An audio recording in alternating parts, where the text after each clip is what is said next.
C'est du très haut de gamme le jour du festival. C'est de la haute couture. On appelle ça des bêtes qui sont bien faites comme ça, c'est du cousu main. Voilà. Bon, on va s'occuper du village.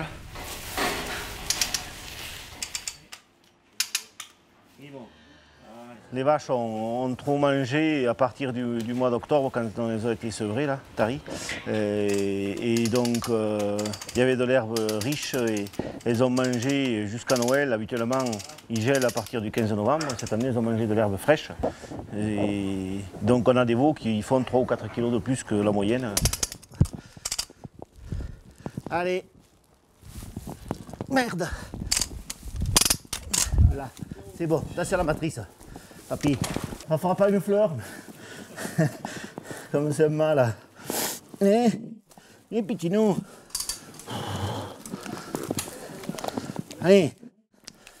C'est du sel que je mets sur le veau pour que la vache le lèche. Là, en poussant, la matrice est à l'extérieur. Et elle peut finir, si elle reste couchée, ça peut lui donner des efforts et finir et faire la matrice. Il est joli, hein, Guimauve? Oh là là, c'est trop beau. J'ai été chercher les veaux, l'un après l'autre ou presque quoi, et je les amène à sa mère au début. Puis après les grands, quand ils sont à peu près habitués, je les lâche et les 3/4 les trouvent.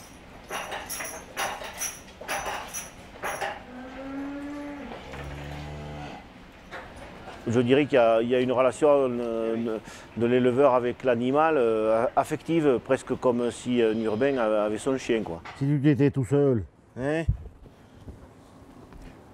tu mettras à téter. Alors j'ai environ 200 animaux, 85 vaches à la repro, 20% des vaches pour le renouvellement que je conduis en race pure, et les autres en croisé charolais, donc le père charolais. Souvent en IA, en insémination artificielle, et le reste en monte naturelle. Toutes, on les appelle par leur nom, on les connaît toutes, on les caresse toutes, on essaye d'avoir des bêtes qui soient plutôt franches. On n'est pas dans des gros élevages où on a 1000 ou bêtes ou comme ailleurs.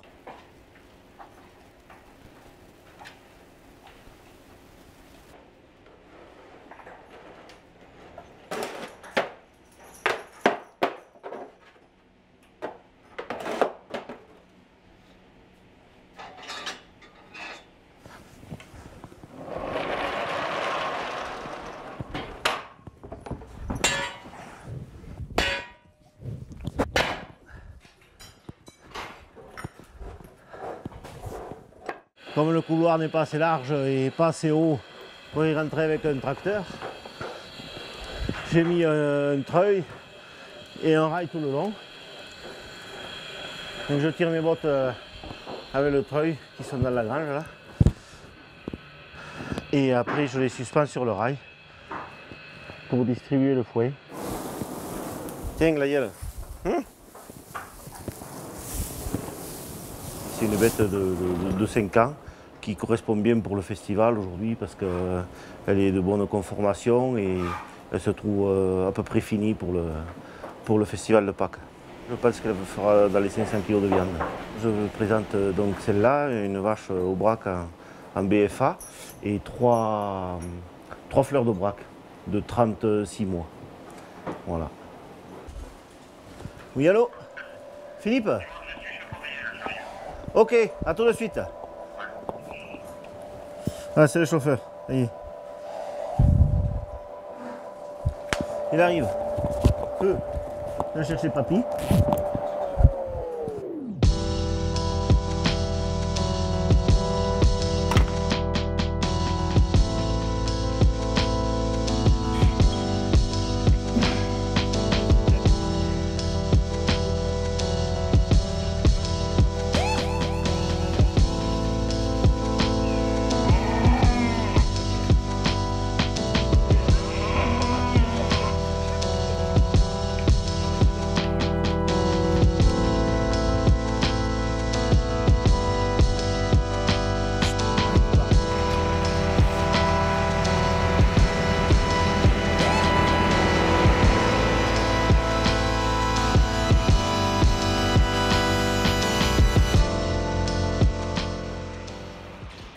foire, il y a toujours une excitation, les gens sont stressés parce qu'on a toujours peur qu'il arrive un accident. Ce sont des bêtes de boucherie, donc on dit qu'elles ont du sang, elles sont un peu plus vives que si elles étaient restées à l'étable, du fait de la musique, du monde, des bêtes. Alors après, une fois que tout est rentré dans l'ordre, que tout est attaché, ça va beaucoup mieux. Il y a toujours le stress après de vendre la bête ce jour-là, parce que Pâques, c'est qu'une fois par an. En général, on est à 0,60, voire 1 euro de plus kilo carcasse le jour du festival par rapport à nos grilles qui valorisent bien nos produits de la région.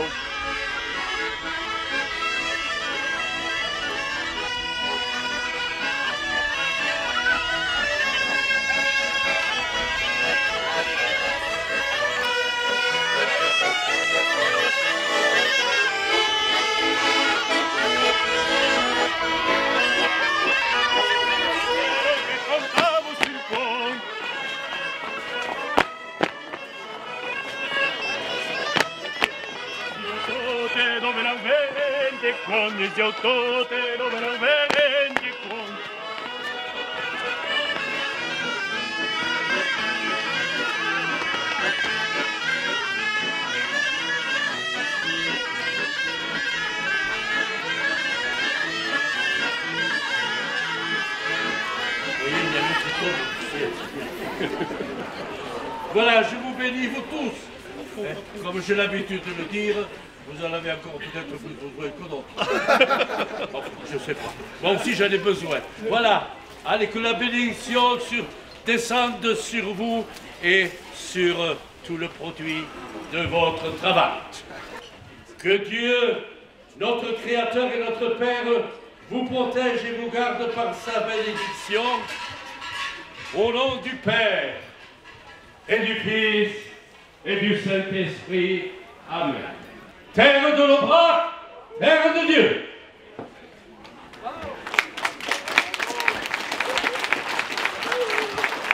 Aujourd'hui, la race Aubrac est un symbole. C'est un symbole à plusieurs titres. C'est un symbole de qualité, c'est un symbole d'un terroir, et c'est un symbole d'une manière que des hommes et des femmes ont eu de se rassembler, de croire en leur propre avenir, contre toute attente. Le concours de l'aïeul est de mieux en mieux, les bêtes sont de mieux en mieux finies. Tous les ans, ils remettent un petit coup de pouce à leur concours et je trouve que c'est super bien.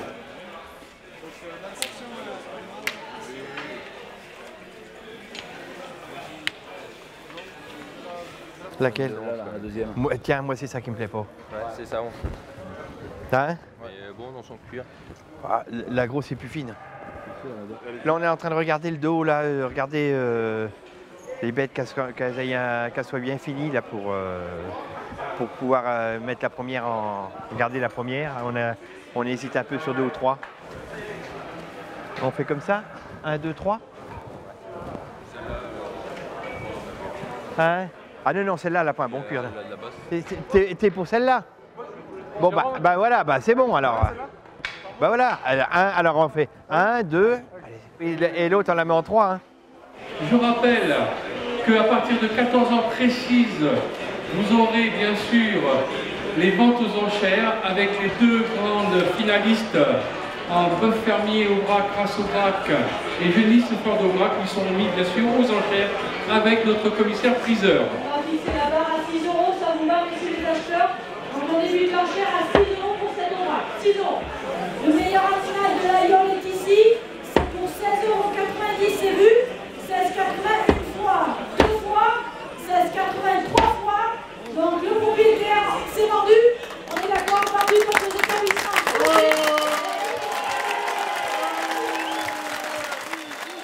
Si vous voulez, le symbole de cette journée, c'est cette vache qui est mise aux enchères, enfin la meilleure, la championne du festival.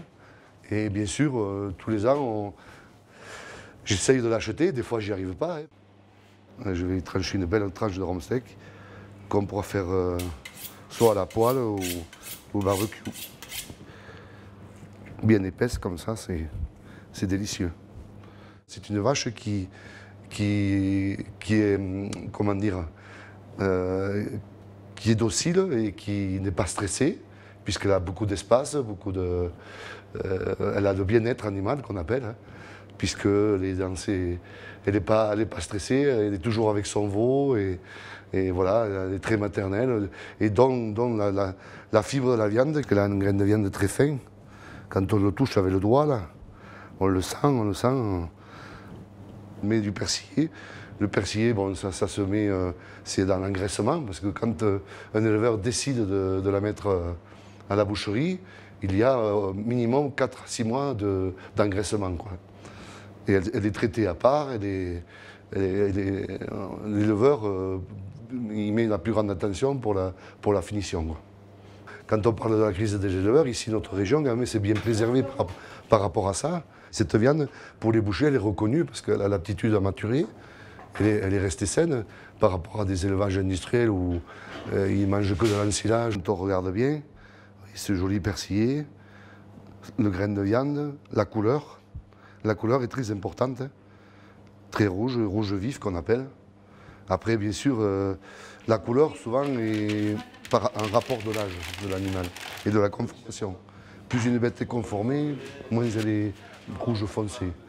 Plus elle est âgée, plus elle aura plus de couleurs, vous voyez. Nous, ce qu'on fait, c'est qu'on vend les animaux au kilo carcasse. Là, vous les voyez en vif, et d'ici quelques jours, elles vont être abattues. Et donc, on va les peser au niveau carcasse, c'est-à-dire qu'on va les désosser. Et donc, elles sont vendues au kilo carcasse en euros.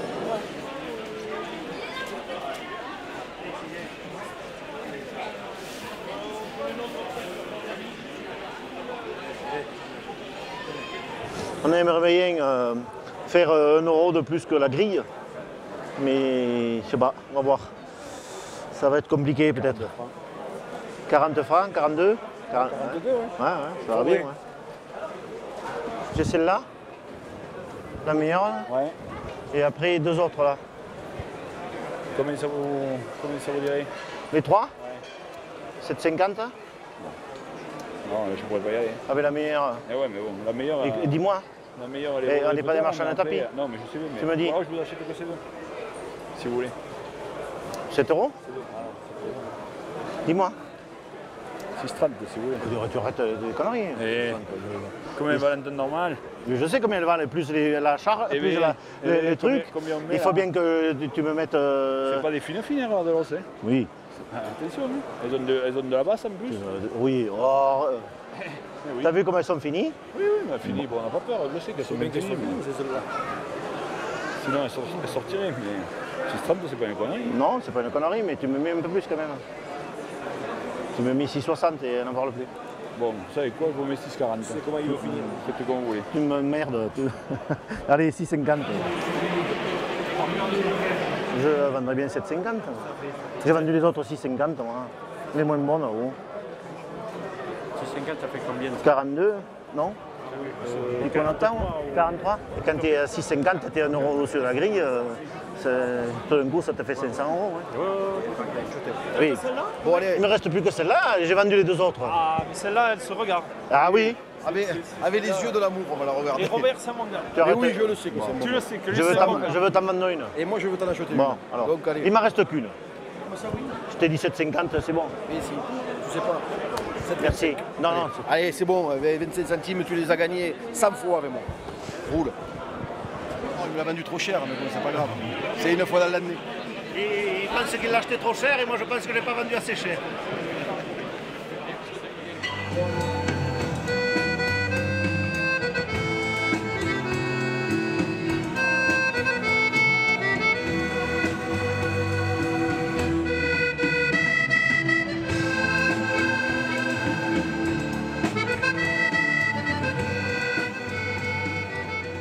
Moi j'ai ces souvenirs de foire le soir ou l'après-midi, quand les marchands, quand les agriculteurs, quand les éleveurs avaient fait affaire, et bon, ils arrosaient un peu facilement, c'était la fête, c'était la fête. Donc j'avais cette image, j'avais les sons qu'il y avait dans les bars le soir. Alors vous savez que ce soir, nous avons 2 amours. Je vous rassure, monsieur, c'est pas un rêve, c'est la réalité ici. Il y a un village en France, hein. Moi je dis toujours c'est les irréductibles, c'est à l'Aïeul. Vous venez du 1er janvier au 31 décembre, ce village il est toujours vivant. Oui. Toujours vivant. Donc moi ce que je voulais retraduire autour du bœuf au comptoir, c'est retrouver ces moments de convivialité qu'on avait dans le bar dans le temps. Je ne voulais pas que ce soit un repas assis, je voulais que ce soit un comptoir, c'est-à-dire tu vois Dupont là-bas, tu vois Bertrand là-bas, ben, tu prends ton verre et tu vas trinquer avec lui. Voilà. Tu n'es pas figé à une place précise. Voilà. C'était ce moment de partage et de convivialité que je voulais. C'est que c'est une soirée sur le thème du bœuf d'Aubrac, la race Aubrac. Et donc tous les éleveurs ont mis les meilleures pièces pour qu'on puisse travailler. On a les filets de bœuf. Donc ça c'est le filet de bœuf, la pièce noble de la bête. On l'a fait juste snacker, salé poivré, c'est tout. C'est une viande avant toute chose qui est goûteuse. Parce qu'aujourd'hui, bon, moi, ce qui me déroute un peu, c'est que le critère de la qualité d'une viande, c'est la tendreté. De tout temps, c'est la mâche qui développe les arômes, les parfums, les flaveurs d'une viande. Donc c'est une viande à mâche, certes, mais qui, par je veux dire, la sélection génétique et tout ça, est arrivée à avoir des muscles un peu plus gras, un peu plus persillés. Grâce à ce travail qu'on a pu mettre en place ensemble, on est arrivé à avoir un label. Et un label, c'est quand même un signe de reconnaissance de la qualité de l'animal. Il y a un suivi, il y a un organisme certificateur qui est derrière. C'est une association qui regroupe les éleveurs qui produisent des animaux de race Aubrac et qui répondent à un cahier des charges label rouge. Donc c'est des animaux qui sont élevés sur des exploitations de type extensive, qui sont soit situées à une altitude de plus de 800 mètres, soit des exploitations qui pratiquent la transhumance. Les 20 dernières années, ce qui a changé dans la race Aubrac, c'est surtout la conformation et les qualités bouchères, où elle s'est améliorée, et le gabarit, elle a nettement poussé par rapport à la vache de nos parents ou de nos grands-parents. C'est une synergie d'hommes qui ont cru à leur territoire, c'est ça l'Aubrac en réalité. Ce n'est pas l'histoire d'un homme ou d'une race. C'est un ensemble.